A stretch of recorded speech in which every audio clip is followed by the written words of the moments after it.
Salut ma gueule, c'est John Michael, le super-héros de la publicité en ligne. Aujourd'hui, je vais te parler de quelque chose d'aussi fort que mon collègue Superman. NordVPN. NordVPN est comme le bouclier indestructible de ton identité en ligne. C'est un logiciel qui va faire en sorte que tes données privées restent bien à l'abri des utilisateurs mal intentionnés. En gros, NordVPN va crypter tes données et cacher ton identité comme si t'étais un vrai super-héros. Et ouais, on n'a pas le monopole de l'identité secrète, ma gueule.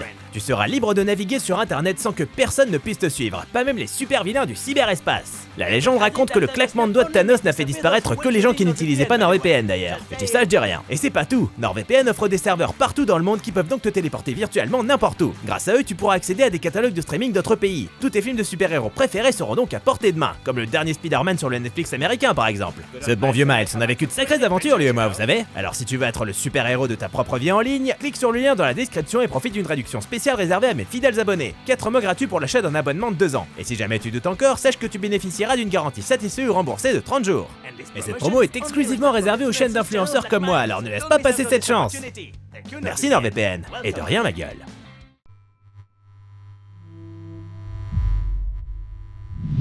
Salut à tous, c'est Guillaume Cassard, et pour inaugurer au mieux cette nouvelle année 2024, on va parler des 4 fantastiques. Mais le nul. Ok, l'autre nul. L'autre nul. Bon, il en reste plus qu'un, donc a priori le prochain c'est le bon. Voilà. C'est parti. Au milieu des années 80, alors que les super-héros débutent timidement leur conquête du grand écran, ça marchera jamais, voyons. Le producteur allemand Bernd Eichinger, PDG de Constantin Film, la boîte de production la plus lucrative d'Allemagne, acquiert les droits d'adaptation des 4 fantastiques auprès de l'éditeur de comics Marvel. Sans doute en avez-vous déjà entendu parler. Et comme chez Marvel financièrement ça marche pas ouf, il lui cède pour seulement 250 000 $.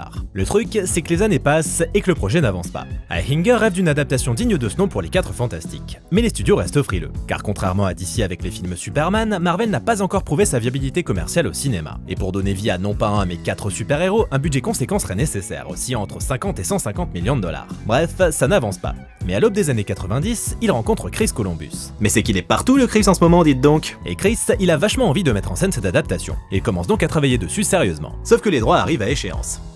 C'est con. Eichinger va donc faire les yeux doux chez Marvel pour leur demander de prolonger le contrat, mais ils sont pas chauds. Pas chauds du tout. S'il souhaite conserver les droits, il va devoir raquer. Et ça, il en a pas hyper envie. Tout porte à croire qu'il va donc perdre les droits.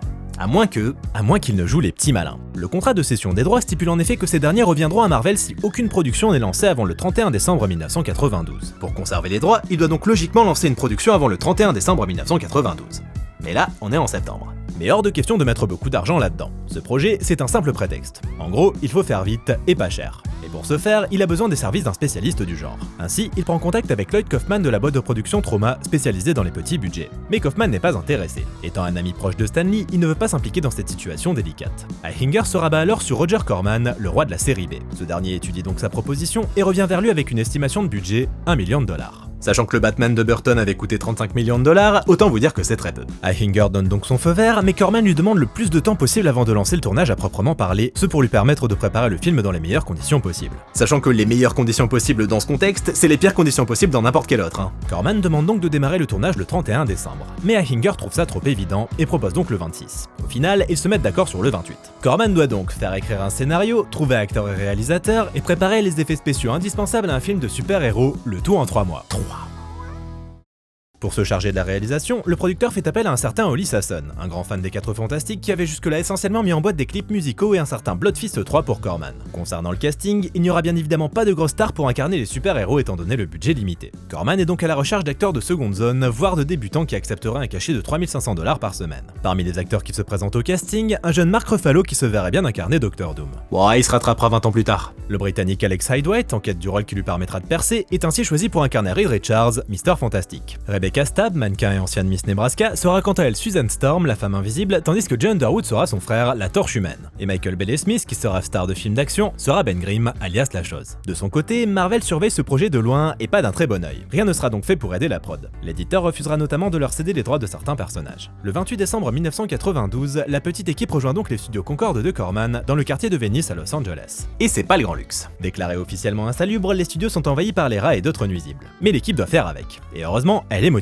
Acteurs comme techniciens se donnent en effet à 200%. Ils y mettent tout leur cœur, conscients que les 4 fantastiques pourraient bien propulser leur carrière. Votre naïveté est touchante, vous savez. Sauf que le budget serré du film ne permet pas de faire des miracles. L'équipe utilise donc bien souvent le fameux système D, notamment en recyclant des décors d'une autre production Corman qui venait juste de se tourner. Une production nommée Carnosaur. Stan Lee passe cependant faire un coucou à l'équipe à plusieurs reprises et se montrera très encourageant, ce qui leur mit du baume au cœur. Le tournage express terminé le 26 janvier 1993, le réalisateur et son monteur commencent donc le travail. Mais au bout de quelques semaines, plus rien. Plus de projection du montage en cours, plus de nouvelles des investisseurs, rien n'avance plus. Il semblerait donc que le projet sombre petit à petit dans les limbes. Mais Sasson et le monteur Glenn Garland ne se laissent pas abattre et continuent d'avancer sur le montage de façon clandestine. Sauf que c'est pas tout, il reste aussi quelques plans à tourner. Chose que le réalisateur fera en louant une caméra et 2 bobines et en allant tourner lui-même les quelques plans impliquant Dr Doom dans son antre et la chose en pleine ville. Cerise sur le gâteau, les effets visuels, indispensables notamment pour l'acte 3 où la torche humaine est censée prendre son envol. Dans un premier temps, la mission est confiée à un véritable escroc qui fournit un travail pitoyable. Ce dernier finit cependant par disparaître, c'est dans sa place un vrai spécialiste plein de bonne volonté qui fera de son mieux malgré les contraintes et le budget quasi inexistant. Et puis, de leur côté, les acteurs qui attendent désespérément des nouvelles décident de prendre les devants. Le Quatuor se met en effet en tête de financer la promo du film. Michael Bailey Smith, l'interprète de Ben Grimm, investira ainsi pas moins de 12 000 $. Mais ils ne seront pas les seuls. Les compositeurs Eric et David Worth mettront quant à eux 6 000 $ de leur poche pour enregistrer la BO avec un orchestre de 48 musiciens. Autant vous dire qu'on voit pas ça tous les jours. Grâce aux acteurs, le film aura donc droit à une mise en lumière inhabituelle pour une production Corman. Une bande-annonce est ainsi diffusée au cinéma et sur les VHS de Carnosaur, et le casting part en promo dans différentes conventions, se prêtant au jeu des autographes, photos et questions-réponses avec des fans enthousiastes. Le film fait également la une du magazine Film Threat. Bref, il a droit à une promotion en bonne et due forme. Mais c'est pas tout rose pour autant, car le même Stan Lee qui était venu leur rendre visite sur le tournage pour les encourager, déclara au Comic-Con qu'il n'attend strictement rien de ce film. Sa popularité naissante en prit donc un coup. Et puis enfin, une première mondiale en présence de l'équipe est finalement planifiée pour le 19 janvier 1994 au sein d'un immense centre commercial du Minnesota. Mais cette première n'aura pas lieu. Au tout dernier moment, on leur annonce que tout doit s'arrêter et que le film ne sortira jamais. C'est bien sûr un immense choc pour toute l'équipe qui avait tant misé sur ce projet, au sens propre comme au figuré. Et c'est ainsi qu'après des mois à suer sang et eau, c'était terminé. Personne ne verrait jamais ce film. Mais de qui est-ce la faute ? Pendant des années, le coupable désigné ne fut autre que Bernd Eichinger, car suite à l'annulation de la sortie du film, l'équipe finit en effet par apprendre les raisons pour lesquelles il avait été produit, pour conserver les fameux droits d'adaptation. Et le bruit commença donc à courir. Il n'avait jamais été question que les 4 Fantastiques de Roger Corman ne soient vus par qui que ce soit. C'était un projet mort-né et tout le monde avait été dupé depuis le début par le producteur allemand de mèche avec Corman. Sauf que non, c'est un peu plus complexe que ça. Si les 4 Fantastiques a bel et bien été produits pour de mauvaises raisons, il était cependant bien destiné à sortir au cinéma. Celui qui a mis un stop au projet en réalité, c'est Avi Arad, un exécutif de chez Marvel qui craignait que ce film fauché ne vienne mettre un coup à la marque qui était justement en train de redresser la barre. Et du coup, quand il eut vent de cette grande première de janvier 94, il décida d'intervenir. Il appela Eichinger et les deux hommes conclurent un marché. Ainsi, pour un montant de 2 millions $ qui remboursera à Eichinger les frais investis, Arad achèterait toutes les bobines du film qu'il ferait détruire. Les 2 millions furent ainsi partagés entre Eichinger et Corman, qui n'en firent bien évidemment pas profiter l'équipe qui s'était battue pour que ce film existe. Et c'est ainsi que les 4 Fantastiques de Roger Corman tomba purement et simplement dans l'oubli. Jusqu'à ce qu'il refasse mystérieusement surface grâce à des copies pirates provenant d'on ne sait où et vendues illégalement sur eBay et dans les conventions. Un sacré twist qui permit donc à l'équipe de voir son travail récompensé. Car aucun film ne mérite de se voir jeté aux oubliettes de cette façon. Sauf peut-être Raptor Ranch. Bref, les 4 Fantastiques par Roger Corman, voyons ce que ça donne.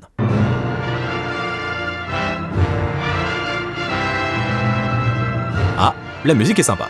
Et encore heureux vu que, comme d'habitude, le générique a décidé de durer un quart d'heure. Suite à ça, on fait la connaissance de Reed Richards et Victor Von Doom, 2 étudiants calés en sciences qui bossent sur un projet d'importance en lien avec l'astéroïde Colossus qui va frôler la Terre dans les prochaines heures. Reed passe alors récupérer quelques notes chez les Storm où il loue une chambre, ce qui nous donne ainsi un petit aperçu de Johnny et sa sœur Suzanne qui en pincent carrément pour lui. Bref, tout le monde est beau, tout le monde est gentil, tout le monde s'aime, c'est magnifique, et j'en ai la larmichette au coin de l'œil. Le soir même, alors que Colossus est sur le point de débarquer, Reed et Victor se préparent à lancer leur grand projet, censé fournir une nouvelle source d'énergie à l'humanité. Et du coup, l'astéroïde arrive, ce qui déclenche le mode rêve party apparemment. Mais malheureusement, l'expérience tourne mal, et leur dispositif surchauffe. De son côté, Ben, le copain de Reed, semble avoir un mauvais pressentiment, et décide donc de les rejoindre en courant au ralenti. Malheureusement, il arrive trop tard. Victor se fait donc foudroyer la gueule. Et ça dure un petit moment.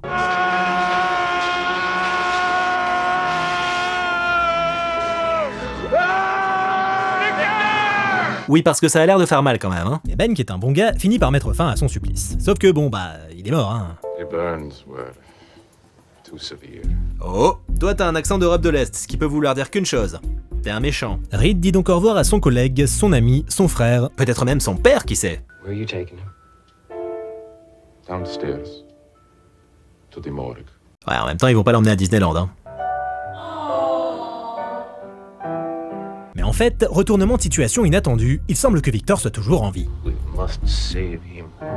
10 ans plus tard, nous retrouvons Reed et Ben prêts à se lancer dans une nouvelle expérience qui va mal tourner. Ils apprendront jamais, hein. Reed a donc besoin que Ben pilote l'engin spatial qu'il a passé des années à mettre au point. Et comme Ben est sympa et sans doute inconscient, il accepte. Now all we need is a crew.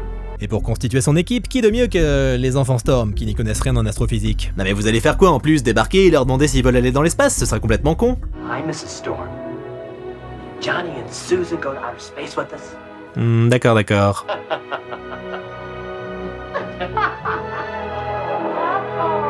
Non mais vous êtes tous défoncés ou quoi? Bref, il retrouve donc Johnny qui est devenu insupportable et Suzanne qui est devenue adulte. Et si Reed avait pour intention de se rétracter, bah finalement il se dit que Suzanne elle est pas mal et qu'il a bien envie de s'envoyer en l'air avec elle. Non mais en l'air dans l'espace. Pas forcément mieux hein. Oh là là, ils vont nous faire une Padmé Anakin. Look at you, the Fantastic Four.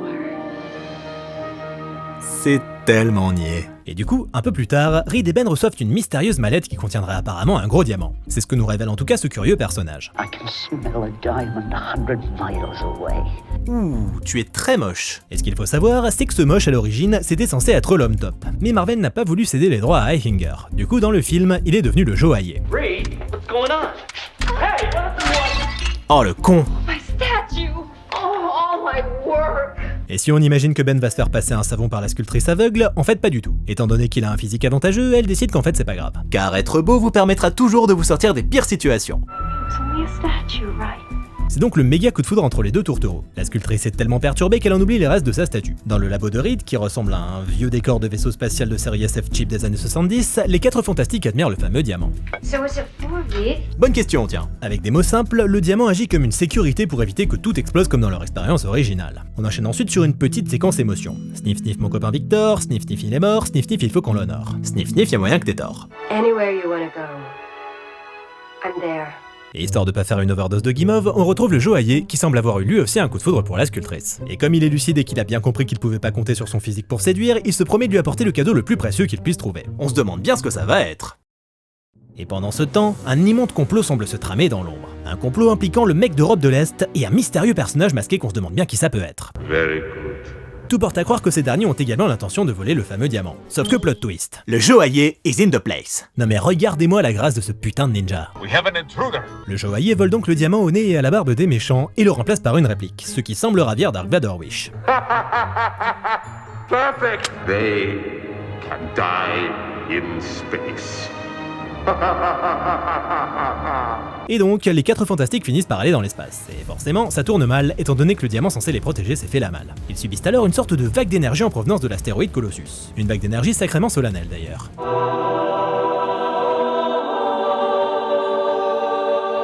Arrive alors ce qui devait arriver. Ce qui semble à nouveau ravir Dark Vador Wish, qui nous gratifie de son plus beau rire de méchant.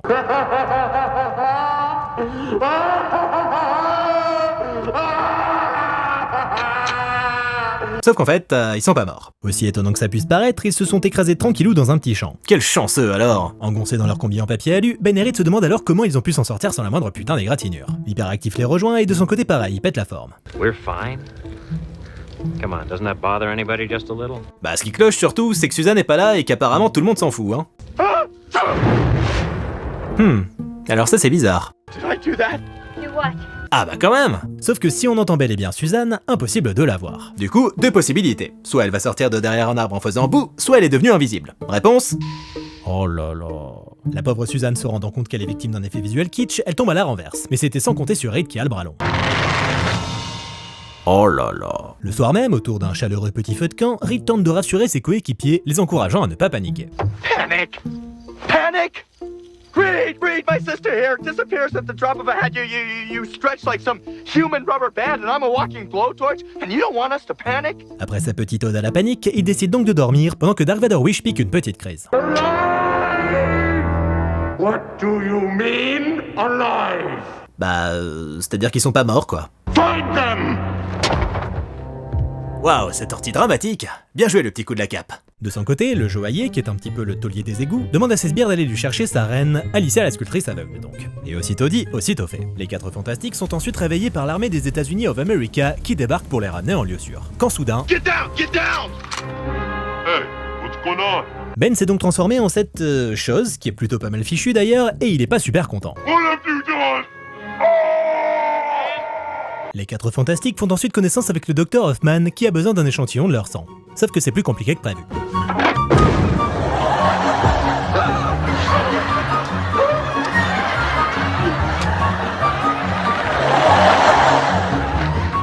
Suite à ça, on apprend que nos héros se trouvent en réalité dans le repère du Dark Vador Wish, dont on ignore toujours la véritable identité. Ah, mais qui ça peut bien être? Colossus lives in them. Le but sera donc d'extraire l'énergie de Colossus qui se trouve en eux pour la transférer au sein du Dark Vador Wish, qui disposera alors d'un pouvoir illimité. Mais d'abord, il lui faut le fameux diamant actuellement en possession du joaillier. Pour le récupérer, il envoie donc ses 2 meilleurs hommes qui se font immédiatement cerner comme des gros noobs. Ils sont alors emmenés auprès du chef des égouts qui refuse de leur vendre le diamant parce que c'est un cadeau pour son amoureuse Alicia. She does not seem to be very happy to have it. Les 2 hommes tentent bien de se montrer persuasifs, mais étant donné qu'ils sont pas franchement en surnombre, ils repartent la queue entre les jambes, forçant Dark Vador Wish à prendre lui-même les choses en main. De leur côté, nos héros se rendent compte petit à petit qu'ils sont retenus prisonniers parce qu'on la leur fait pas. Ils décident donc de s'échapper en utilisant subtilement leur pouvoir.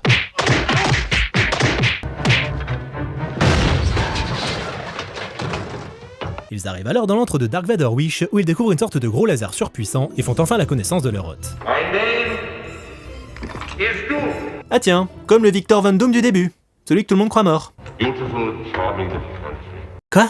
That is when I'm finished with you. Non mais articule, on comprend que dalle. Et quand les 4 fantastiques lui font comprendre qu'ils ont pas l'intention de rester, le Docteur Doom leur envoie ses hommes qui décident de tous concentrer leur tir sur le seul des 4 à être par balle. Des génies. Pendant ce temps, les 3 autres élaborent un plan pour s'échapper. Un plan qui consiste à faire chauffer un mur pendant que Reed utilise la complexe technique des décroche-pattes. La chose intervient finalement pour péter le mur et nos héros peuvent donc s'enfuir aux grandes dames de Doom. De retour à New York, comment? On n'en sait rien, en faisant du stop peut-être? Reed s'active à trouver une solution à leur petit problème. Mais Ben finit par perdre patience et décide de tous les planter là pour partir affronter la dure réalité de la vie.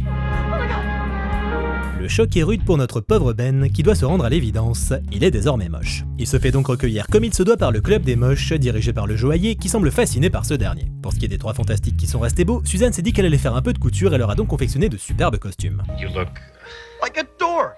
Dur mais juste. Il tente ensuite de comprendre comment le Docteur Doom pouvait savoir pour le diamant et Colossus, étant donné que seul Reed et Victor Von Doom étaient au courant des expériences. Ah, c'est tout bonnement inexplicable. Et puis soudain, Reed percute enfin. Eh bah, il en a mis du temps le cerveau du groupe, hein. Victor is alive. Bien vivant, oui, et bien décidé à récupérer son diamant chez le joaillier qui l'attaque avec ses sbires. Et autant dire qu'ils en font qu'une bouchée, hein. Time's up.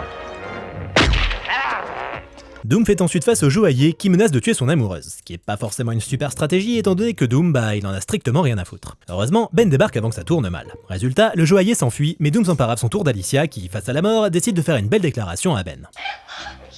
Résultat, le petit cœur de Ben est touché et il reprend une apparence normale avant de s'enfuir, laissant Alicia entre les mains du méchant. Elle doit être un poil déçue par son héros là. Doom, qui a désormais toutes les cartes en main, prend donc contact avec les 3 fantastiques pour leur annoncer la bonne nouvelle, le petit arrogant. Il leur explique alors que le diamant lui sera très utile pour faire fonctionner son gros laser, destiné à littéralement tout faire péter. You have 12 hours to surrender yourselves to me, or I'll wipe out New York City. Ils partent donc sans plus attendre, avec un Ben retransformé et bien décidé à partir casser des gueules. Et donc, après une belle petite déclaration de Suzanne, I love you, Reed. les 4 fantastiques foncent droit dans la gueule du loup. Pitiful. Ouais, là pour le coup, vous avez été très mauvais les gars. Doom leur fait alors part de son plan machiavélique qui consiste à leur voler leur pouvoir pour se venger de l'expérience qui a mal tourné 10 ans plus tôt. D'accord. Il lance donc le processus, mais c'était sans compter sur un magnifique coup de pied élastique de Reed qui les sauve de cette situation désespérée. S'ensuit une nouvelle scène d'action spectaculaire où la chose casse des gueules, Johnny balance des flammes, Reed met des baffes et Suzanne fait ce qu'elle peut. Mais Doom, qui l'a un peu mauvaise, lance le compte à rebours du laser qui s'apprête à pulvériser New York tel qu'il l'avait promis. Heureusement, Johnny décide d'intervenir et what the fuck. Et pendant que Johnny fait ce qu'il peut pour sauver New York et que Suzanne et Reed partent arrêter Doom, Ben s'arrête pour taper la causette avec Alicia qui semble toujours sous le charme. Alors ça, c'est une belle victoire pour les moches. Reed finit quant à lui par trouver le Docteur Doom pour lui mettre une grosse raclée. Et alors qu'il semble retrouver une once d'humanité, il repart dans ses conneries de méchants clichés. You have not the courage to strike the final blow. Et puis, victime d'un défaut de costume, il finit par tomber dans le vide. Mais est-il vraiment mort? Rien n'est moins sûr. Et du côté de Johnny, oh putain de bordel. Oh la vache! La torche humaine finit donc par renvoyer le laser dans l'espace, sauvant ainsi New York. Et du coup voilà, les gentils ont triomphé, les méchants ont perdu, Reed et Suzanne se sont dit oui, le moche s'est trouvé une jolie copine aveugle, bref, tout est bien qui finit bien. Ah, ce plan final, putain. Bon, non, vous savez quoi? On a vu pire que ça. Les 4 Fantastiques, c'est pas très bien, on sera tous d'accord là-dessus. C'est cheap, les effets spéciaux sont souvent risibles, les dialogues sont caricaturaux et les personnages clichés, mais ce qui est cool, c'est qu'on sent que l'équipe avait envie de bien faire. Je vois rarement de l'incompétence dans ce film, juste un manque flagrant de temps et d'argent. On perçoit donc ce petit cœur qui bat derrière tous ses défauts, ce qui rend le film profondément et étonnamment attachant. Alors non, c'est pas un bon film. Oui, il aurait très probablement fait un flop s'il était sorti au cinéma. Mais toujours est-il qu'il ne méritait pas le sort qu'il a connu. Surtout que les copies pirates de mauvaise qualité lui rendent clairement pas justice. Pour s'en convaincre, il suffit de jeter un œil à la bande-annonce originale en 35 mm dispo sur YouTube. C'est le jour et la nuit. J'espère donc que Marvel finira par le sortir parce que, qu'il le veuille ou non, les 4 Fantastiques de Roger Corman fait bel et bien partie de leur histoire cinématographique. Merci à tous d'avoir regardé cette vidéo, j'espère qu'elle vous a plu, n'hésitez pas à commenter, liker, partager, venir me soutenir sur Tipeee si vous vous sentez généreux, et je vous dis à bientôt, salut!